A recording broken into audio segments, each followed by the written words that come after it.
Hello everyone, क्या हाल चाल सभी लोगों के। आई होप सभी लोग बढ़िया होंगे, सभी लोगों की पढ़ाई जोर और शोर से चल रही होगी। I welcome you all to the next lecture of atomic structure. हम लोग यार ऑलमोस्ट एंड पे आ चुके हैं एटॉमिक स्ट्रक्चर के, और हम लोगों ने प्रीवियस वीडियो में स्टार्ट कर दिया था वेव मैकेनिकल मॉडल, राइट, या फिर क्वांटम नंबर्स हम लोगों ने पढ़ना स्टार्ट करे थे। ठीक है, पहले मैंने यार आप लोगों को ये बताया था कि जो वेव मैकेनिकल मॉडल है, जिसे या फिर हम लोग जिसे हम क्वांटम मॉडल ऑफ एटम भी बोलते हैं, श्रोडिंगर ने निकाला। श्रोडिंगर की वेव इक्वेशन हम लोगों ने लिखी, फिर हम लोगों ने साई के बारे में समझा, साई स्क्वायर के बारे में समझा, फिर यार हम लोगों ने क्वांटम नंबर्स के बारे में बात करी। क्वांटम नंबर्स क्या बताते हैं? कंप्लीट एड्रेस बताते हैं किसी भी इलेक्ट्रॉन की, कि अगर एक इलेक्ट्रॉन तक हमको पहुंचना है तो हमको उन चारों के चारों क्वांटम नंबर्स की वैल्यू पता होनी चाहिए। करेक्ट है। जो आपके पहले तीन क्वांटम नंबर होते हैं, कौन कौन से? Principal, azimuthal and magnetic quantum number. कहाँ से आते हैं? They all are derived from Schrodinger wave equation. ठीक है। और जो लास्ट क्वांटम नंबर होता है आपका स्पिन क्वांटम नंबर, वो डिराइव नहीं होता है, that is an assumed value. ठीक है, वो अभी हम लोग देखेंगे। फिर हम लोगों ने प्रिंसिपल क्वांटम नंबर के बारे में पूरा पढ़ लिया था, अज़ूमेथल क्वांटम नंबर के बारे में पूरा पढ़ लिया था। आज हमको क्या स्टार्ट करना है? आज हमको पढ़ना है मैग्नेटिक क्वांटम नंबर। थर्ड जो क्वांटम नंबर है वो कौन सा है? Magnetic quantum number. इसके यार कुछ पॉइंट्स लिखेंगे, ठीक है, इसको समझेंगे यार डीपली कि यार ये होता क्या है, और फिर हम लोग स्पिन क्वांटम नंबर की तरफ आगे बढ़ेंगे। ठीक है, तो सबसे पहले यार इसके पॉइंट्स लिखते हैं। सबसे पहले इसके पॉइंट लिखते हैं। इसको रिप्रेजेंट किससे करा जाता है? It is represented by M. किससे रिप्रेजेंट करा जाता है? एम से रिप्रेजेंट करा जाता है। मैग्नेटिक क्वांटम नंबर को हम एम से रिप्रेजेंट करते हैं। करेक्ट। अब ये बताता क्या है? ये बताता क्या है? It tells us about orientation. It tells us about orientation of subshell and number of orbitals present in subshell. देखो यार, हम लोगों ने लास्ट वीडियो में बात करी थी शेल के बारे में, सबशेल के बारे में, ऑर्बिटल के बारे में। तो आप लोगों को क्या बताया था? सबसे बाहर क्या होता है? सबसे बाहर प्रेजेंट होता है आपके शेल्स। सबसे बाहर क्या प्रेजेंट होते हैं? आपके शेल होते हैं। उसके अंदर क्या प्रेजेंट होते हैं? उसके अंदर प्रेजेंट होते हैं सबशेल। उसके अंदर प्रेजेंट होते हैं सबशेल। उसके अंदर कौन प्रेजेंट होते हैं? ऑर्बिटल्स। उसके अंदर कौन प्रेजेंट होते हैं? ऑर्बिटल। अब इस ऑर्बिटल के अंदर कौन प्रेजेंट होता है? आपका इलेक्ट्रॉन। ऑर्बिटल के अंदर कौन प्रेजेंट होता है? इलेक्ट्रॉन। तो ये शेल के बारे में कौन बताता है आपको? Principal quantum number. सबशेल के बारे में कौन बताता है आपको? अज़ूमेथल क्वांटम नंबर। इन ऑर्बिटल्स के बारे में आपको कौन बता रहा है? Magnetic quantum number. देखो दे रखा है ना यार, देखो दे रखा है, आपको बोल रहा है कि it tells us about number of orbitals present in a subshell. Orbitals कहाँ होते हैं? सबशेल के अंदर होते हैं। तो कितने ऑर्बिटल्स हैं ये हमें कौन इंफॉर्मेशन दे रहा है? मैग्नेटिक क्वांटम नंबर ये हमें बता रहा है। एज वेल एज ओरिएंटेशन के बारे में भी बताता है। ओरिएंटेशन के बारे में भी बताता है कि मतलब किस डायरेक्शन में ओरिएंटेड हो, एक्स एक्सेस की तरफ ओरिएंटेड हो, वाई एक्सेस की तरफ ओरिएंटेड हो, जेड एक्सेस की तरफ ओरिएंटेड हो। अभी तो यार हम लोग इन सभी ऑर्बिटल्स की, इन सभी सबशेल्स की शेप भी देखेंगे आगे सब्सिक्वेंट वीडियोस में। ठीक है, तो उधर आप लोगों को पिक्चर और भी ज्यादा क्लियर होगी। अभी हम लोगों को क्या समझना है? जो मैग्नेटिक क्वांटम नंबर है हमें क्या बताता है? कितने ऑर्बिटल्स हैं उसके बारे में बताता है, और ओरिएंटेशन क्या है सबशेल का, मतलब किस डायरेक्शन में आप हो, है ना, वो बताता है आपको मैग्नेटिक क्वांटम नंबर। यहां तक चीज क्लियर है? यहां तक चीज क्लियर है? अब देखो अब आपका जो मैग्नेटिक क्वांटम नंबर है, तो देखो नेक्स्ट पॉइंट देखो, वैल्यू ऑफ एम। एम क्या है? Magnetic quantum number depends on the value of L. किस पे डिपेंड करती है? एल पे डिपेंड करती है। मतलब एल क्या है आपका? अज़ूमेथल क्वांटम नंबर, है ना। And for a given value of L, मतलब L की कोई सी भी वैल्यू होएगी, M बोले तो magnetic quantum number can have total values 2L plus 1 ranging from -L to +L including 0, है ना। अभी है ना, मेरे को पता है ये स्टेटमेंट भारी हो जाता है बच्चों के लिए, है ना। ये स्टेटमेंट पहली बार सुनते हो और बहुत भारी लगता है, ना। कोई दिक्कत नहीं, अभी एक एक करके मैं आपको एग्जाम्पल बताने वाला हूँ इसी को समझेंगे। बस अभी आप क्या समझो? वैल्यू ऑफ एम किस पे डिपेंड करती है? On the value of L, मतलब एजोमेथल क्वांटम नंबर पे डिपेंड करता है, एजोमेथल क्वांटम नंबर पे डिपेंड करता है। जैसे देखो आपकी अगर एल की वैल्यू है 0, मतलब किसकी बात कर रहे हैं? ऐसे सबशेल की। यार ये तो हमें पता है ना, ये तो हमें पता है, ये तो हम लोगों ने प्रीवियस वीडियो में देखा है। जैसे सपोज करो एल की वैल्यू 1 है, तो ये कौन सा सबशेल है? ये है आपका पी सबशेल। पी भैया है ये, पी भैया, ठीक है। एल की वैल्यू कितनी है? 2 है, तो ये कौन सा है आपका? डी सबशेल है। ये कौन सा सबशेल है? डी सबशेल है, करेक्ट। ऐसे ही अगर एल की वैल्यू 3 है तो ये कौन सा सबशेल है? एफ सबशेल है। इसकी ये चीज तो हमें पता है, ये चीज तो हमें पता है। बहुत सही, बहुत सही। टेबल बनाने वाले अभी हम, है ना, टेबल बनाने वाले हैं हम। ये आपका है total values of M. M की कितनी वैल्यूज होंगी? एम की कितनी वैल्यूज होंगी? और एक्चुअली में वो वैल्यूज क्या हैं एम की? मतलब एक तो होती है गिनती कि टोटल वैल्यूज कितनी है, 1 है, 3 है, 5 है, और अब उनकी वैल्यू क्या है ना, देखना भी है ना, थोड़ा सा कंफ्यूजिंग हो सकता है स्टार्टिंग में। देखो देखो स्टेटमेंट क्या है? Value of M depends on the value of L, ठीक है। And for given value of L, L की जितनी भी वैल्यू होगी, एल की जितनी भी वैल्यू होगी, एम की टोटल वैल्यूज कितनी होगी? 2l+1। 2l+1 आप टोटल वैल्यूज कैसे निकाल सकते हो? 2l+1 से निकाल सकते हो। मतलब देखो एल की वैल्यू क्या है? 0, तो टोटल वैल्यूज एम की कितनी होंगी? 2 × 0 + 1 विच इज व्हाट? 1। तो टोटल वैल्यू एम की कितनी होगी? 1 होगी। अब एल की वैल्यू अगर कितनी है? 1, तो ये 2l+1, तो इधर एम की टोटल वैल्यूज कितनी होंगी? 3 होंगी। एल की वैल्यू 2 है तो 2l+1, तो एम की टोटल वैल्यूज कितनी होंगी? 5 होंगी। और 2l+1, तो m की टोटल वैल्यूज कितनी होंगी? 7 होगी। ये तो हमको टोटल वैल्यूज निकालना आ गया, ठीक है। अब उन वैल्यूज के भी यार कुछ ना कुछ नाम होंगे यार, उन वैल्यूज के भी कुछ ना कुछ नाम होंगे। उनके नाम कहां से कहां तक लाया करेंगे? Ranging from -l to +l including 0। -l to +l including 0। जैसे देखो आपको वैल्यूज ऑफ m लिखनी है तो कहां से कहां तक लिखोगे?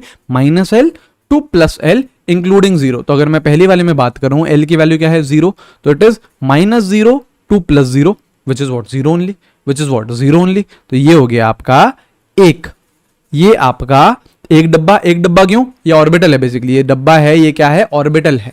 कितने ऑर्बिटल होंगे? एक ऑर्बिटल होंगे, ठीक है, एक ऑर्बिटल होंगे। यहाँ पे देखो, यहाँ पे देखो, यहाँ पे देखो। अच्छा यहाँ पे कितने डब्बे होंगे? देखो 3 डब्बे होंगे। कितने डब्बे होंगे? 3 डब्बे होंगे। यहाँ पे मैंने 3 डब्बे बना दिए, 3 ऑर्बिटल बना दिए। अब उन ऑर्बिटल का जो नेम होगा वो कहां से कहां तक लाया करेगा? -l to +l, -l to +l including 0, मतलब -1 0 +1, ठीक है। l की वैल्यू 1 है ना यार, तो -1 0 +1, तो this is -1, this is 0, this is +1। ऐसे सिमिलरली ये क्या है? यहाँ पे ये 0 है। ये जो मैं 0 लिख रहा हूं, -1 लिख रहा हूं, +1 लिख रहा हूं, ये क्या है? नाम है ना। लेकिन यहां पे ये जो 1 लिखा है, ये क्या है? आपके 1 ऑर्बिटल है। तो देखो एक ही तो डब्बा बनाया मैंने। यहाँ पे 3 मतलब क्या है? 3 ऑर्बिटल हैं, 3 ऑर्बिटल हैं। यहाँ पे 5 मतलब क्या है? 5 ऑर्बिटल हैं आपके, 5 ऑर्बिटल है। तो पहले देखो 5 ऑर्बिटल के डब्बे बनाओ, 5 डब्बे बनाओ, 5 ऑर्बिटल होंगे, 5 ऑर्बिटल होंगे। अब अगर उनके कोई नाम पूछे तो नाम कहां से कहां तक होंगे? -l to +l including 0, -l to +l including 0। तो देखो -2 -1 0 +1 +2, देखो 5 है ना। -2 से लेके +2 तक जाओ, 0 को लेते हुए जाओ, तो कितने होंगे? 5 होंगे ना यार, ऑब्वियसली 5 होंगे। अब यहाँ पे कितने ऑर्बिटल आ रहे हैं? यहाँ पे कितने ऑर्बिटल आ रहे हैं? 7 ऑर्बिटल आ रहे हैं। तो पहले तो 7 डब्बे बनाओ यार, पहले तो ऐसे 7 डब्बे बनाओ, 1 2 3 4 5 6 7, सही है। कहां से कहां तक लाई करेंगे? -l to +l इंक्लूडिंग 0, है ना। 3 l की वैल्यू क्या है? 3 है, तो -3 to +3, -3 -2 -1 0 +1 +2 +3। आई है बात समझ में? आई है बात समझ में? इसका मतलब इस टेबल से हमें क्या सीख मिल रही है कि अगर s सबशेल है तो उसमें कितने ऑर्बिटल होते हैं? एक ऑर्बिटल होता है, उसका नाम क्या होता है? 0 होता है। p सबशेल है तो कितने ऑर्बिटल हैं? 3 ऑर्बिटल है, नाम क्या है? -1 0 और +1। d सबशेल है तो कितने ऑर्बिटल हैं? 5 ऑर्बिटल हैं, नाम क्या है? -2 -1 0 +1 +2। ऐसे ही अगर F सब शेल है तो कितने ऑर्बिटल्स हैं? 7 ऑर्बिटल है। नाम क्या है? -3 -2 -1 0 +1 +2 +3। ये है आपके जो सारे के सारे आपके मैग्नेटिक क्वांटम नंबर्स है ना। एफ सबशेल तक ही पढ़ते हैं ना, जी सबशेल को हम लोग नहीं पढ़ते हैं, एफ सबशेल तक ही हम लोग पढ़ते हैं। यहाँ तक चीज क्लियर हो गई है? यहाँ तक चीज क्लियर हो गई है? ठीक है। अब एक और पॉइंट यार यहीं पे मैं लिख देता हूं। एक जो लास्ट पॉइंट है आपका मैग्नेटिक क्वांटम नंबर में, लास्ट पॉइंट है, बाकी तो देखो हम लोगों ने यहाँ पे पॉइंट्स लिख लिए हैं 3 पॉइंट। एक और आपका जो लास्ट पॉइंट है वो है number of orbitals in a shell is given by n square, है ना। अगर आपको जैसे प्रिंसिपल क्वांटम नंबर की वैल्यू पता है, n होता है आपका प्रिंसिपल क्वांटम नंबर, अगर उसकी आपको वैल्यू पता है और आपसे पूछ रहा है नंबर ऑफ ऑर्बिटल्स बताओ, तो सीधे सीधा आंसर क्या है? n square. Number of electrons एक शेल में, मैक्सिमम नंबर ऑफ इलेक्ट्रॉन्स एक शेल में निकालने का क्या फॉर्मूला था? 2n square. Number of orbitals का क्या फॉर्मूला होता है? n square. Number of orbitals का क्या फॉर्मूला होता है? n square. करेक्ट है? ठीक है। तो ये हम लोगों ने किसकी बात कर ली? मैग्नेटिक क्वांटम नंबर की बात कर ली। अब देखो, अब आपका 4th and last quantum number है which is spin quantum number. Spin quantum number, ठीक है। अब इसमें कुछ यार पॉइंट्स लिखेंगे हम लोग। पहली बात तो इसको रिप्रेजेंट किससे करते हैं? It is represented bye s। किससे रिप्रेजेंट करते हैं? s से रिप्रेजेंट करते हैं। स्पिन क्वांटम नंबर को रिप्रेजेंट किया जाता है s से। करेक्ट है? ठीक है।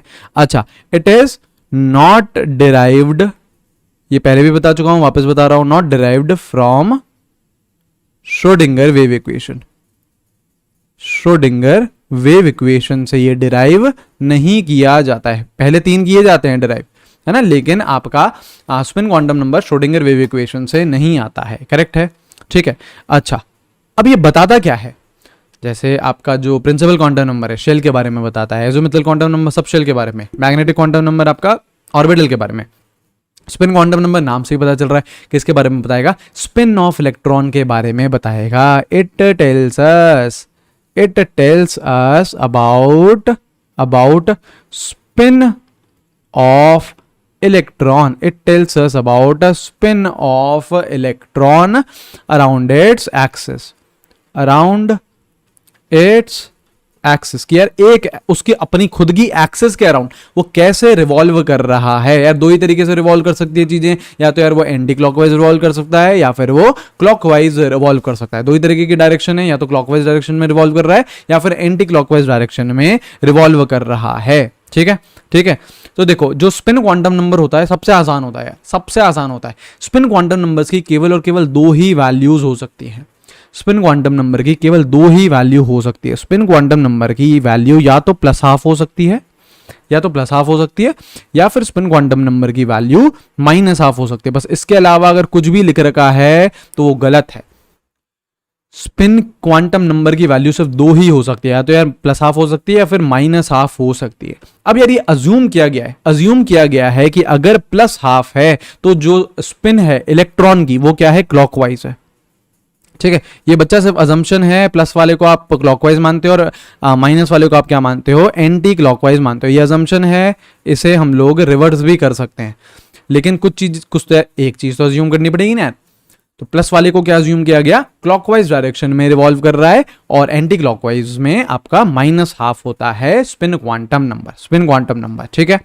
अच्छा, अब जब भी यार आपका इलेक्ट्रॉन क्लॉकवाइज डायरेक्शन में रिवॉल्व करता है तो हम इसको ऐसे लिखते हैं, ये आपका इलेक्ट्रॉन है और इसकी टोपी ऊपर बनाते हैं, इसको ऊपर बनाते हैं। इसको हम लोग बोलते हैं स्पिन अप भी बोलते हैं। क्या बोलते हैं? Spin up.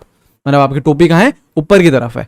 और एंटी क्लॉकवाइज में हम इसे जनरली ऐसे बनाते हैं, इसे हम लोग स्पिन डाउन भी बोलते हैं।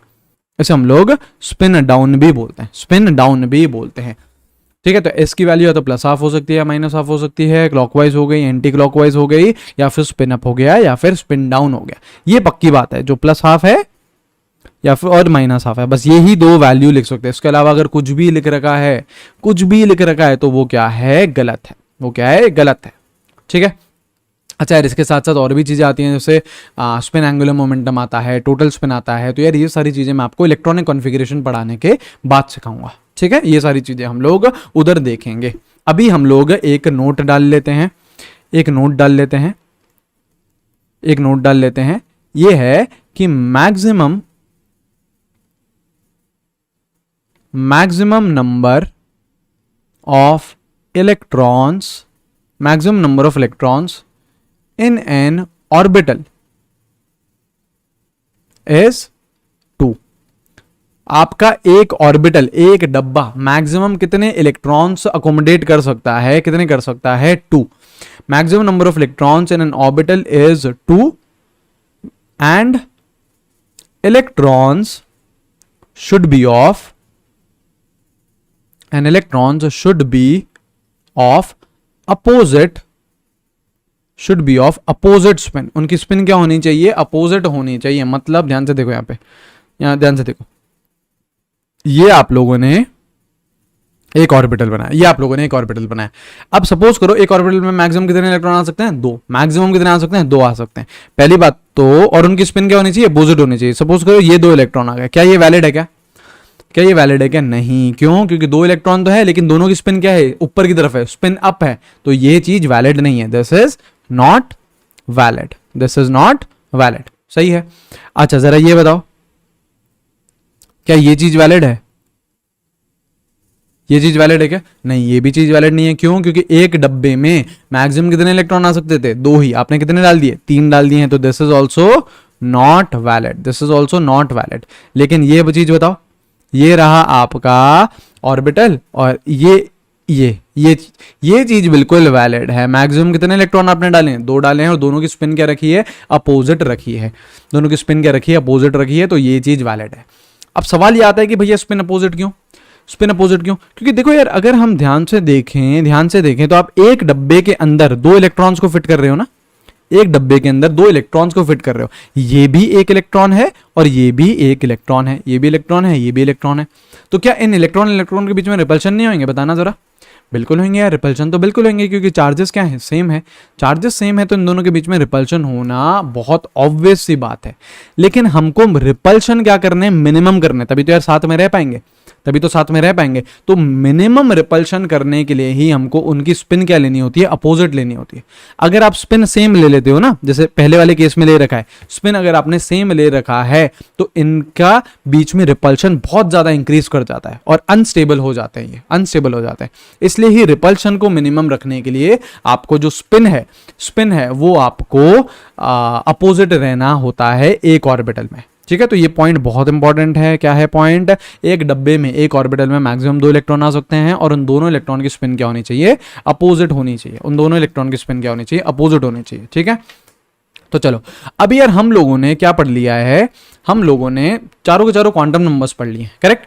अब यार उसके बेसिस पे कुछ क्वेश्चन करते हैं, फिर मैं आपको एनर्जी ऑफ इलेक्ट्रॉन निकालना दिखाता हूं कि यार एनर्जी आप लोग कैसे निकाल सकते हैं। पहले यार कुछ क्वेश्चन करो, कुछ बेसिक अंडरस्टैंडिंग तो बने यार, है ना। बढ़िया तरीके से क्वेश्चन प्रैक्टिस करेंगे आज हम लोग। क्या बोल रहा है क्वेश्चन, बोल रहा है कि विच ऑफ द फॉलोइंग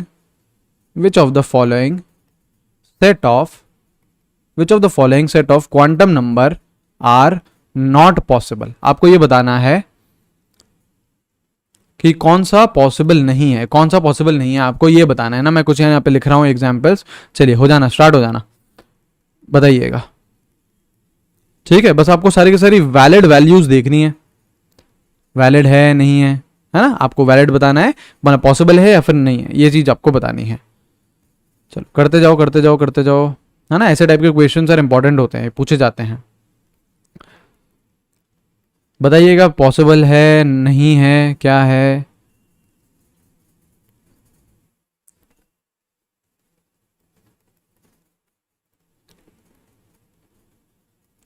चलिए बताइए कैसे करेंगे। चलो एक बार मेरे साथ करो यार। देखो अगर n की वैल्यू कितनी है, n की वैल्यू 3 है तो l क्या क्या हो सकता है यार। अब ना आपको ये इंफॉर्मेशन पूरी अच्छे से याद हो जानी चाहिए, अब याद हो जानी चाहिए, है ना। n की वैल्यू अगर 3 है तो l क्या क्या हो सकता है, 0 1 2 मतलब s सबशेल हो सकता है, p हो सकता है और d हो सकता है। लेकिन यहाँ पे l की वैल्यू कितनी दे रखी है, 3 दे रखी है, विच इज व्हाट रॉन्ग ना, which is what wrong. l की वैल्यू 3 नहीं हो सकती। अगर प्रिंसिपल क्वांटम नंबर 3 है तो एल कितना हो सकता है, 0 1 2 लिखा था ना यार, लिखा था ना 0 टू n-1 हो सकता है, 0 टू n-1 हो सकता है, तो ये पॉसिबल नहीं है, तो दिस इज नॉट पॉसिबल। यहीं पे ही रुक जाओ यार। जैसे ही आपको एक भी चीज गड़बड़ लग गई, फिर जरूरी नहीं आप एंड तक चेक करो, क्या फर्क पड़ता है, यहीं पे यार आपका आंसर मिल चुका है, यही चीज गलत हो चुकी है, तो सीधा सीधा हमने क्या लिख दिया, नॉट पॉसिबल लिख दिया। करेक्ट। अब आ जाओ यहाँ पे, n की वैल्यू कितनी है, 4 है, ठीक है, तो l क्या क्या हो सकता है, 0 1 2 3, ये तीन ये 0 1 2 3 ये वैलिड वैल्यूज हैं l की, ठीक है। l देखो कितना लिखा है, कितना लिखा है, 3 लिखा है, तो ये करेक्ट है ना यार, 0 1 2 3 इनमें से कुछ भी लिखा हुआ होता वो करेक्ट होता, तो यहाँ पे ये चीज करेक्ट हो गई। अच्छा, अब अगर l 3 है, L 3 है, तो M कहां से कहां तक लाया करता है, -L 2 + L इंक्लूडिंग 0, मतलब -3 -2 -1 0 +1 +2 और +3, यहां से यहां तक करता है ना, -L 2 + L इंक्लूडिंग 0, ठीक है। अच्छा, यहाँ पे देखो, यहाँ पे क्या लिखा हुआ है, M क्या लिखा हुआ है, +4 लिखा हुआ है, जो कि क्या हो चुका है, गलत हो चुका है। -3 से लेके +3 तक कुछ भी वैल्यू होती इंक्लूडिंग 0 तो हम लोग बोलते हैं उसे करेक्ट, लेकिन +4 लिखा है तो विच इज इनकरेक्ट, तो अगेन ये क्या हो गया, नॉट पॉसिबल। यहीं पे आंसर आ गया यार, यहीं पे ही आंसर आ चुका है, करेक्ट। चलो ये देखो, n की वैल्यू कितनी है, n की वैल्यू कितनी है, 1 है, तो l क्या हो सकता है, 0 टू n-1 0 टू 1-1, तो 0 टू 0 विच इज व्हाट 0, तो यहाँ पे क्या लिखा है, l 0, ये करेक्ट है, ये करेक्ट है, बिल्कुल करेक्ट है। अच्छा, m क्या क्या क्या हो सकता है, -L 2 + L इंक्लूडिंग 0, मतलब -0 2 + 0 including 0 which is what 0 only, है ना। तो m क्या क्या हो सकता है, केवल और केवल 0 हो सकता है, लेकिन यहाँ पे क्या लिखा है, +1 लिखा है, which is what again wrong, तो ये क्या हो गया, नॉट पॉसिबल, है ना। हो सकता है अभी आपको थोड़ा सा अटपटा लग रहा हो, है ना, बिल्कुल हो सकता है, लेकिन कोई दिक्कत नहीं। अभी मैं आपको और एग्जांपल करवाता हूँ, इसी की और एग्जांपल करवाता हूँ, आप लोग बताइएगा कि जो कॉन्फ़िगरेशन लिख रखी है वो वैलिड है या फिर नहीं है, ठीक है। बताइए, n = 5 l = 4, बताइएगा।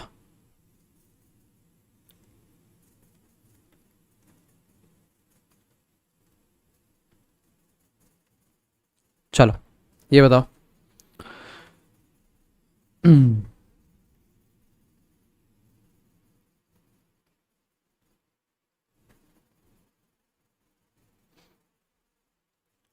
चलिए ये करिए, ये 3 करिए, फिर और क्वेश्चन करेंगे ना, क्वेश्चन प्रैक्टिस करते हुए चलेंगे ताकि आप लोग यार बढ़िया तरीके से आपको चीजें समझ में आते जाए।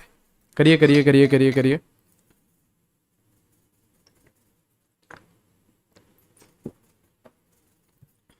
कैसे करेंगे,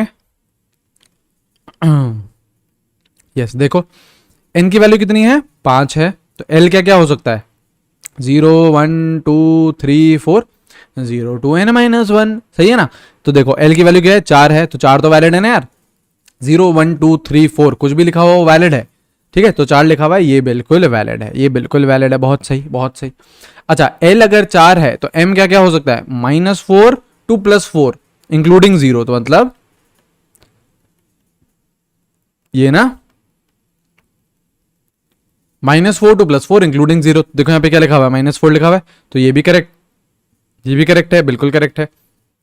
अच्छा, स्पिन, स्पिन क्या लिख रही है, 0, स्पिन क्वांटम नंबर पहचानना सबसे आसान है, spin can have only 2 values, either +½ और -½ तो ये भैया गड़बड़ हो चुका है, ये भैया गड़बड़ हो चुका है, गड़बड़ हो चुका है ये, ठीक है, तो ये this is also not possible, है ना। सबसे पहले स्पिन ही चेक कर लिया करो, स्पिन में अगर प्लस या -½ के अलावा कुछ और लिख रखा है तो वो वहीं पे ही नॉट पॉसिबल है, वहीं पे ही नॉट पॉसिबल है, ठीक है। अच्छा ये देखो, n = क्या है, 6 है, ठीक है।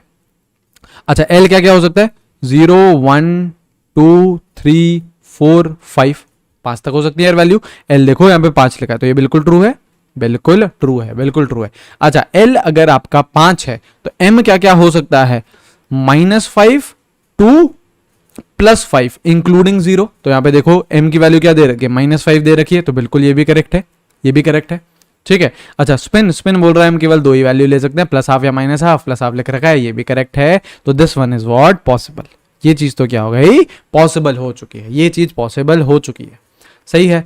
अच्छा और देखो, n की वैल्यू क्या है, 7 है, n की वैल्यू क्या है, 7 है, तो l क्या क्या हो सकता है, 0 1 2 3 4 5 6, करेक्ट। तो देखो l क्या दे रखा है, 6 दे रखा है, तो ये तो करेक्ट है, बिल्कुल करेक्ट है। अच्छा, m क्या क्या हो सकता है, -L2 + L इंक्लूडिंग 0 मतलब -6 2 + 6 इंक्लूडिंग 0। तो देखो यहाँ पे तो m की वैल्यू क्या है, -7 है, विच इज इनकरेक्ट। -6 2 + 6 होनी थी, है ना। यहाँ पे m क्या दे रखा, -7 विच इज व्हाट, इनकरेक्ट। तो यहीं पे क्या लिख दो, नॉट पॉसिबल। आगे चेक करने की जरूरत ही नहीं है मेरे शेरों, क्यों करें, जब बीच में ही यार चेन गड़बड़ा गई तो आगे चेक करने का कोई भी मतलब नहीं बनता है, कोई भी मतलब नहीं बनता है। करेक्ट।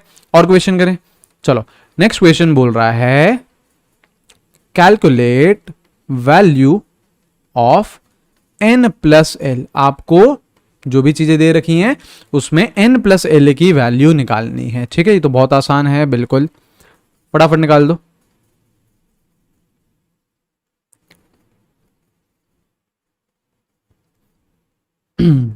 चलिए इन सब की निकाल दीजिए, इन सब की n + l की वैल्यू निकाल दो। बहुत आसान है, बहुत आसान है, बिल्कुल बिल्कुल। ये जो ये होता है ना, ये पहला वाला, ये होता है आपका n, ये होता है n, ठीक है। और ये जो ये होता है, ये होता है आपका l, ये होता है आपका l। अब लिख दो यार 1, n की वैल्यू तो हो गई 1, ठीक है। l की वैल्यू, s सबशेल है तो l की वैल्यू कितनी, 0, तो 1 + 0 इज व्हाट 1। इधर n तो कितना हो गया 2, l कितना हो गया 0, तो 2 + 0 2। इधर 3, n की वैल्यू हो गई। अच्छा p सबशेल है, p सबशेल के लिए l की वैल्यू कितनी 1, तो 3 + 1 विच इज व्हाट 4। यहाँ पे 5 plus d subshell, d subshell के लिए l की वैल्यू कितनी 2, तो d + 2 कितना, सॉरी 5 + 2 कितना 7।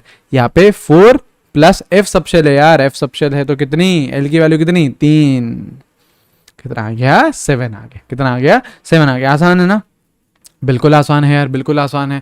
चलो अब नेक्स्ट क्वेश्चन करो यार। एक और क्वेश्चन बोल रहा है कैलकुलेट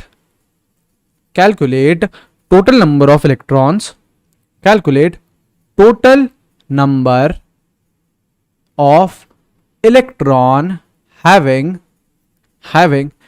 n + l = 5। अब यहां पे सोचने वाली बात है, थोड़ी सी केसेस बनाने पड़ेंगे आपको, केसेस बनाने पड़ेंगे। मैं चाहता हूं यार ये चीज पक्की बात से अटेम्प्ट करो यार, कोई दिक्कत नहीं। ज्यादा से ज्यादा क्या होगा आपका, गलत होगा, है ना, कोई मार नहीं पड़ेगी। ज्यादा से ज्यादा क्या होगा, गलत होगा। उस चीज को लेके तो डरना ही नहीं है, उस चीज को लेके तो डरना ही नहीं है। सीखने आए हैं, सीख के जाएंगे, कोई दिक्कत नहीं है। चलो बताओ, टोटल नंबर ऑफ इलेक्ट्रॉन्स आपको ऐसे बताने हैं जिनका n + l की वैल्यू क्या है, 5 है, 5 है। देखो कौन कौन से होंगे, कौन कौन से होंगे, देखो क्या कैसे आपको केसेस बनाने पड़ेंगे। जैसे अगर n की वैल्यू सपोज करो 5 है, तो l की कितनी हो सकती है, 0 हो सकती है ना, तभी तो n + l क्या रहेगा, n + l क्या रहेगा, तभी तो 5 रहेगा। n + l 5 रखना है, ये हमको कंडीशन दे रखी है। तो जरा ये बताना ये कौन सा सबशेल है, 5, और ये l की वैल्यू 0 है, तो ये s है ना यार, ये s है। तो क्या ये आपने 5s लिखा है, बिल्कुल, ये आपने क्या लिख दिया 5s। अब बताओ अगर n की वैल्यू आपकी 4 है तो l की वैल्यू कितनी हो सकती है, 1 हो सकती है। l की वैल्यू कितनी हो सकती है, 1 हो सकती है। l की वैल्यू 1 मतलब क्या है, ये p है, ये क्या है p, तो मतलब ये क्या लिख दिया मैंने, 4p लिख दिया, 4p लिख दिया। n की वैल्यू अगर 3 है तो l की वैल्यू कितनी हो सकती है, 2 हो सकती है, क्योंकि n + l हमको 5 रखना है ना। l की वैल्यू 2 होने का मतलब this is what d subshell, ठीक है। तो ये क्या हो गया आपका, n की वैल्यू 3, l की वैल्यू d, तो ये क्या हो गया 3d हो गया। अच्छा अब यार कुछ बच्चे सोच रहे होंगे भैया ये भी कर लेते हैं ना यार, n की वैल्यू 2 रख लेते हैं और l की वैल्यू हम 3 रख लेते। तो ये बताओ ये चीज वैलिड है क्या, ये चीज वैलिड है क्या। अभी अभी तो हम सीखते हुए हैं कि कौन सा कॉन्फ़िगरेशन वैलिड होता है, कौन सा नहीं होता है। तो n अगर 2 है तो l क्या क्या हो सकता है, 0 और 1, 0 to n - 1, 0 और 1। तो l तो यहाँ पे 3 दे रखा है, तो ये तो वैलिड ही नहीं है, ये तो वैलिड ही नहीं है, दिस इज नॉट वैलिड। तो ये तो चीज गई, ये तो चीज गई। मतलब हमको बेसिकली इन तीनों को पढ़ना है, इन तीनों को पढ़ना है। यहां पे हमको इलेक्ट्रॉन्स की बात करनी है। अब बताओ अगर s सबशेल है तो कितने ऑर्बिटल्स होते हैं उसमें, है ना। ये चीज थोड़ा सा भूल गए होगे तो मैं आपको पहले लेके चलता हूं। देखो s सबशेल होता था तो आपके कितने ऑर्बिटल होते थे, एक ऑर्बिटल, मतलब एक डब्बा। p सबशेल होता था तो कितने ऑर्बिटल होते थे, 3 डब्बे। d सबशेल होता था तो कितने ऑर्बिटल, 5 ऑर्बिटल। f सबशेल होता था तो कितने ऑर्बिटल, 7 ऑर्बिटल्स। अब आ जाओ यार वापस उस क्वेश्चन पे आ जाओ। देखो s है ना, s सबशेल है तो यहाँ पे कितने ऑर्बिटल होंगे, एक ऑर्बिटल होएगा, एक डब्बा बना दो।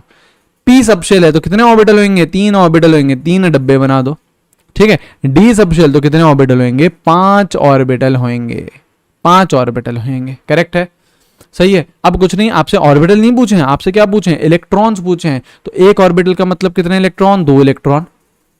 एक ऑर्बिटल में मैक्सिमम कितने इलेक्ट्रॉन आ सकते हैं, 2 आ सकते हैं।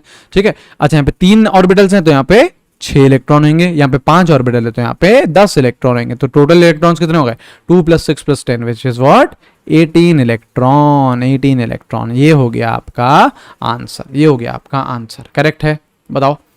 अच्छा क्वेश्चन था ना। पहले कुछ नहीं यार, केसेस देखे हमने, है ना। और ये वाला केस क्यों रिजेक्ट कर दिया गया, क्योंकि यार ऐसा कोई आपका क्वांटम नंबर्स ये वैलिड ही नहीं है। अगर n की वैल्यू 2 है तो L 3 हो ही नहीं सकता, तो ये चीज रिजेक्ट कर दी। फिर मैंने यार सबके ऑर्बिटल बना दिए, एक ऑर्बिटल मतलब 2 इलेक्ट्रॉन, तो फिर मैंने इलेक्ट्रॉन्स निकाल दिए। करेक्ट है, सही है, यहां तक तो कोई समस्या नहीं। चलो अब बात करते हैं हम एनर्जी ऑफ इलेक्ट्रॉन की। क्या एक इलेक्ट्रॉन की हम एनर्जी कैसे निकाल सकते हैं, उसके बाद मैं आपको फिर और कुछ क्वेश्चंस कराऊंगा। देखो ध्यान से देखना, energy of electron, energy of electron. बोलोगे भैया ये निकाली तो थी यार हमने बोहर में, है ना। बोहर में हम लोगों ने एनर्जी ऑफ इलेक्ट्रॉन का फॉर्मूला निकाला था, है ना। बिल्कुल, अब देखना वहां की भी थोड़ी बहुत चीजें हम लोग लेने वाले हैं यहाँ पे। किसी भी इलेक्ट्रॉन की अगर आपको एनर्जी डिटरमाइन करनी है तो यार आप लोगों को 2 केसेस होते हैं इसमें। आप लोगों के क्या होते हैं, 2 केसेस होते हैं। पहला केस होता है single electron species. Single electron species, जो आपका स्पीशी है उसमें एक ही इलेक्ट्रॉन है। जैसे कौन कौन होते हैं, हाइड्रोजन होते हैं, हीलियम +1 होता है, लिथियम +2 होता है, बेरिलियम +3 होता है। ये जो आपके स्पीशीज है जिनमें एक ही इलेक्ट्रॉन प्रेजेंट होता है, उसमें आप इलेक्ट्रॉन की एनर्जी कैसे निकाल सकते हो, उसमें आप इलेक्ट्रॉन की एनर्जी कैसे निकाल सकते हो। तो यहां पे हम लोग लिखेंगे कि energy of electron depends only on the value of n। n क्या है, principal quantum number. Principal quantum number आपकी जो एनर्जी है इलेक्ट्रॉन की, सिर्फ और सिर्फ किस पे डिपेंड करती है, n पे डिपेंड करती है। किसमें, सिंगल इलेक्ट्रॉन स्पीशीज पे। एंड सेकेंड पॉइंट है lower the value of n की जितनी छोटी वैल्यू होगी, मतलब आप न्यूक्लियस के जितने करीब होंगे, मतलब n = 1 2 3, तो न्यूक्लियस के सबसे करीब कौन है, n = 1। Lower the value of n, lower is the energy. ये बातें हम लोग बोहर मॉडल में भी करते हुए आए हैं, क्योंकि बोहर मॉडल किसके लिए एप्लीकेबल था, सिंगल इलेक्ट्रॉन स्पीशीज के लिए वैलिड था, है ना। तो उसमें हम लोग एनर्जी कैसे निकालते थे, -13.6 Z²/n²। तो केवल और केवल z पे तो डिपेंड करता ही है, वो तो है ही है, लेकिन n पे ही डिपेंड करता है ना, शेल पे ही डिपेंड करता है। सब शेल ऑर्बिटल इन पे तो डिपेंड नहीं करता है, सिर्फ और सिर्फ किस पे डिपेंड करता है, शेल पे डिपेंड करता है। मतलब प्रिंसिपल क्वांटम नंबर पे ही एनर्जी ऑफ इलेक्ट्रॉन डिपेंड करती है, और जितना नजदीक होगा वो न्यूक्लियस के, एनर्जी उतनी ही कम होगी। ये किसकी बात कर रहे हैं, सिंगल इलेक्ट्रॉन स्पीशीज की बात कर रहे हैं। ये रहे आपके सिंगल इलेक्ट्रॉन स्पीशीज के एग्जाम्पल। जैसे देखो इसमें अगर हम बात करें एनर्जी डायग्राम की बात, एनर्जी डायग्राम बनाते हैं हम। जैसे देखो एनर्जी डायग्राम बनाते हैं, ये हम लोग y एक्सिस पे ले लेते हैं एनर्जी, y एक्सिस पे हम लोग ले लेते हैं एनर्जी। तो देखो यार यहाँ पे आपका जो 1s है, इसकी सबसे कम एनर्जी होगी, इसकी सबसे कम एनर्जी होगी। क्यों, क्योंकि प्रिंसिपल क्वांटम नंबर कितना है, 1। ये सबसे नजदीक है न्यूक्लियस के यार, तो इसकी एनर्जी सबसे कम। फिर हम बात करें सेकंड शेल की, तो सेकंड शेल में कौन कौन से सब शेल्स होते हैं, आपका 2s होता है और 2p होता है। करेक्ट, तो ये होता है आपका 2s और 2p। तो देखो 1s से ज्यादा एनर्जी है 2s और 2p की, और दोनों की एनर्जी क्या रहेगी, बराबर रहेगी। मैंने बराबर क्यों लिखा है, क्योंकि हम क्या पढ़ रहे हैं, सिंगल इलेक्ट्रॉन स्पीशी पढ़ रहे हैं। उसमें एनर्जी किस पे डिपेंड करती है, सिर्फ और सिर्फ n पे। तो देखो यार n तो दोनों का सेम है ना यार, n तो दोनों का ही सेम है, तो दोनों की एनर्जी क्या रहेगी, बराबर रहेगी। और अगर 1s से कंपेयर करो तो एनर्जी क्या होगी, ज्यादा होगी, है ना। जैसे जैसे हम न्यूक्लियस से दूर जाते जाएंगे एनर्जी बढ़ती जाएगी। ऐसे ही अगर हम कंपेयर करें 3s को, 3p को और 3d को, तो इनकी एनर्जी क्या रहेगी, 2s और 2p से ज्यादा रहेगी। लेकिन अगर आपस में कंपेयर करो 3s 3p 3d को, तो तीनों की एनर्जी क्या होगी, बराबर होगी। क्यों, क्योंकि सिंगल इलेक्ट्रॉन स्पीशीज किस पे डिपेंड करती है, सिर्फ और सिर्फ n + l पे ही डिपेंड करती है, सॉरी n पे डिपेंड करती है। सिंगल इलेक्ट्रॉन स्पीशीज में एनर्जी ऑफ इलेक्ट्रॉन किस पे डिपेंड करती है, n पे। ठीक है, तो और n क्या है, तीनों का सेम है, 3s 3p 3d। सही है, this was case one, this was case one. इस पे क्वेश्चंस करेंगे और ज्यादा चीजें क्लियर होंगी, देखना है यार आप लोग। केस टू, केस टू क्या है? Multi electron species, multi electron species, क्योंकि यार यही सबसे ज्यादा इंपॉर्टेंट है यार, क्योंकि जो भी आपके स्पीशीज होते हैं वो तो यार ऑब्वियसली मल्टी इलेक्ट्रॉन होते हैं ना, बहुत सारे इलेक्ट्रॉन होते हैं। सिंगल इलेक्ट्रॉन स्पीशी तो बहुत ही कम है ना। हम लोगों को तो मेनली मल्टी इलेक्ट्रॉन स्पीशीज ही पढ़ने हैं, मल्टी इलेक्ट्रॉन स्पीशीज ही पढ़ने हैं। अब देखो यहाँ पे हम लोगों को क्या लिखना है, एनर्जी ऑफ इलेक्ट्रॉन किस पे डिपेंड करती है? देखो जो एनर्जी ऑफ इलेक्ट्रॉन है वो किस पे डिपेंड करती है, ये चीज देखो, देखो energy of electron depends on the value of n plus L. किस पे डिपेंड करती है? n प्लस एल पे। यस, सिंगल इलेक्ट्रॉन स्पीशी है तो सिर्फ और सिर्फ डिपेंड कर रही थी n पे, प्रिंसिपल क्वांटम नंबर पे। लेकिन अगर मल्टी इलेक्ट्रॉन स्पीशी है तो आपकी वैल्यू डिपेंड करती है n प्लस एल पे, प्रिंसिपल क्वांटम नंबर पे भी डिपेंड कर रही है और अज़ोमुथल क्वांटम नंबर पे भी डिपेंड कर रही है। And second point is lower the value of n plus L, जितनी कम वैल्यू होगी n प्लस एल की, लोअर इज द एनर्जी, उतनी ही कम क्या रहेगी? एनर्जी रहेगी। जैसे प्रीवियस केस में क्या था, n की जितनी कम वैल्यू रहेगी उतनी ही कम क्या रहेगी? एनर्जी। इस केस में क्या है, n प्लस एल की जितनी कम वैल्यू रहेगी उतनी ही कम रहेगी एनर्जी। अब यार ऐसा भी हो सकता है कि n प्लस एल सेम है, बिल्कुल ऐसा हो सकता है यार, है ना। तो डेडलॉक कैसे तोड़ेंगे? जैसे if n plus L is same, अगर n प्लस एल की जो वैल्यू है वो सेम आ गई तो डेडलॉक कैसे तोड़ेंगे?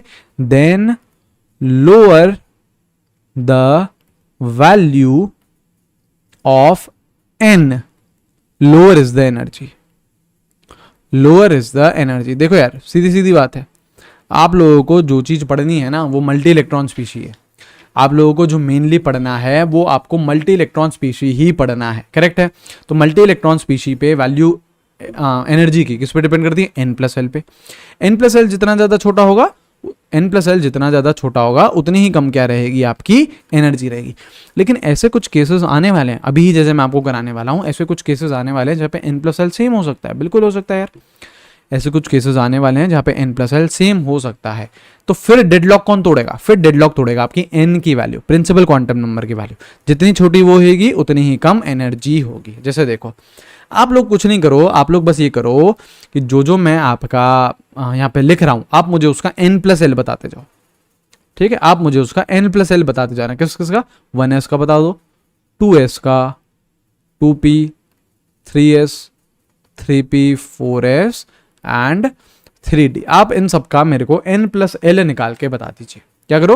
n प्लस एल निकाल के बता दो, बस बस दैट्स इट। उसके बाद एनर्जी में अरेंज करना वो मैं कर दूंगा, आप मेरे को n प्लस एल निकाल के बताइए। चलो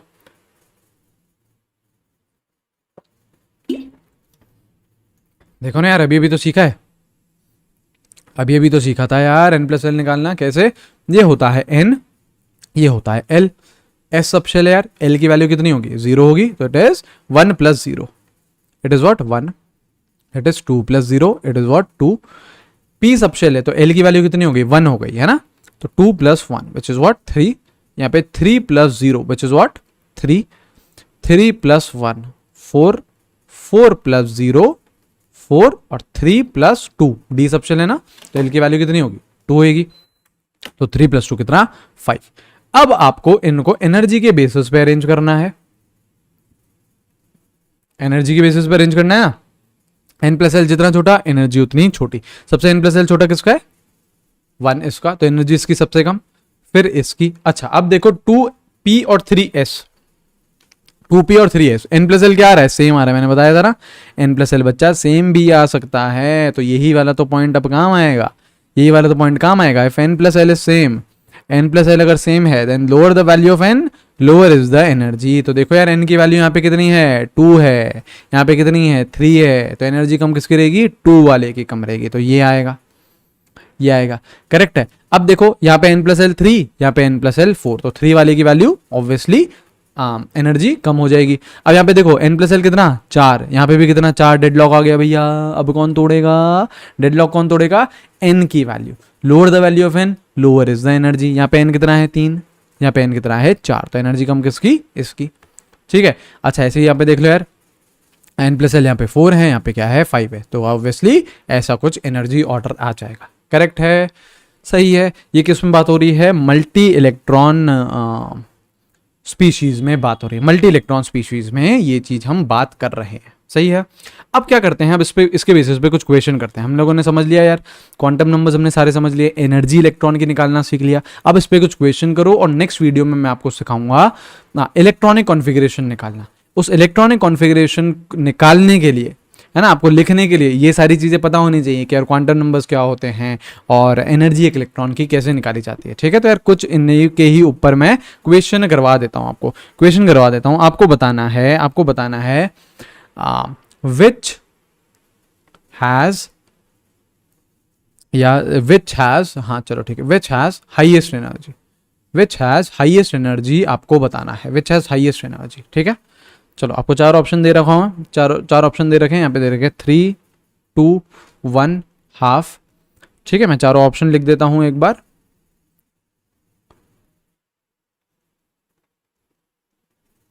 ये रहा थर्ड ऑप्शन,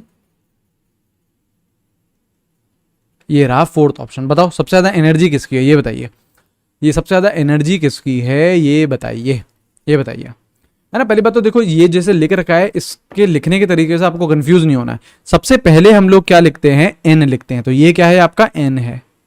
ठीक है, उसके बाद क्या लिखते हैं, एल लिखते हैं, ये है आपका एल। ये क्या है आपका एम है, और ये लास्ट में जो लिखते हैं वो हम क्या लिखते हैं, स्पिन क्वांटम नंबर लिखते हैं। ठीक है, तो ये लिखा हुआ है। बेसिकली आपको तो क्या देखना है, हाईएस्ट एनर्जी के लिए क्या देखना है, एन प्लस एल देखना है यार, आपको तो एन प्लस एल देखना है। तो हर किसी का एन प्लस एल निकालते जाओ यार, एन प्लस एल हर किसी का निकालते जाओ। तो देखो ये दोनों ऐड करो तो कितना आ रहा है, 5 आ रहा है। ठीक है, ये दोनों ऐड करो कितना आ रहा है, 6 आ रहा है। बिल्कुल, ये दोनों ऐड करो कितना आ रहा है, 5 आ रहा है। ये दोनों ऐड करो कितना आ रहा है, 5 आ रहा है। तो एन प्लस एल ज्यादा तो एनर्जी ज्यादा, ये आंसर आ गया। डिफिकल्ट है क्या, बिल्कुल भी डिफिकल्ट नहीं है यार, बिल्कुल भी डिफिकल्ट नहीं है ना। चलिए अब देखो और क्वेश्चन करो, बोल रहा है maximum number of electrons in an atom which can have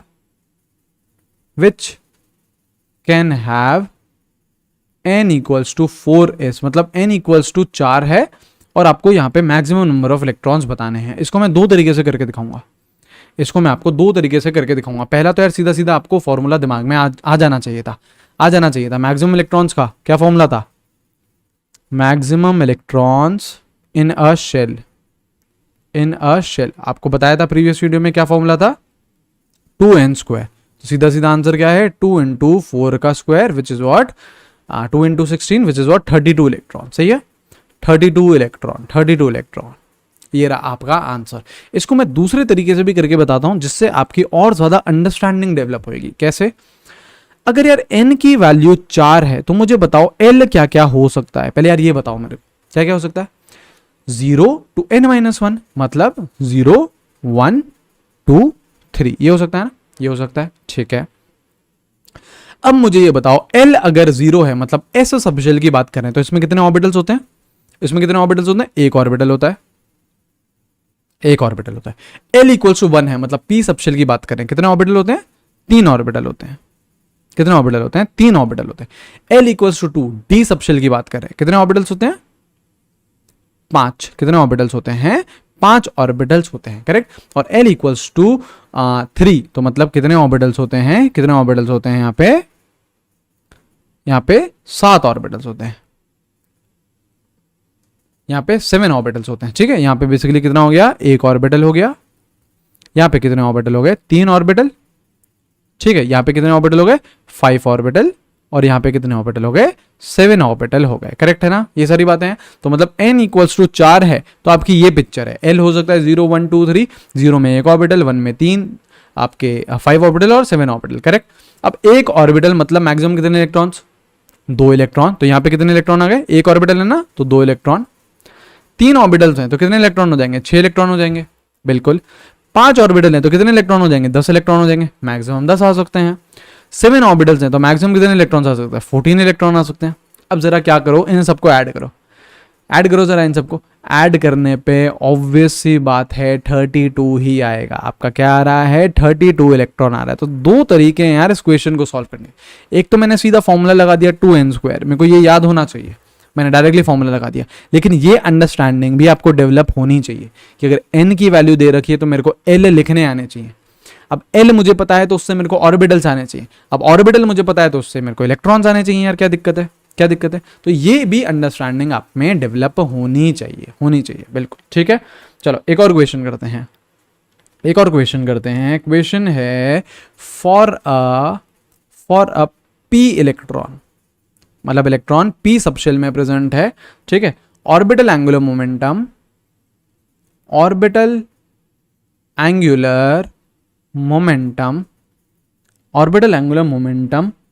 is, आपको 4 ऑप्शन दे रखे हैं। क्या क्या दे रखे हैं? √6 h⁻, √2 h⁻,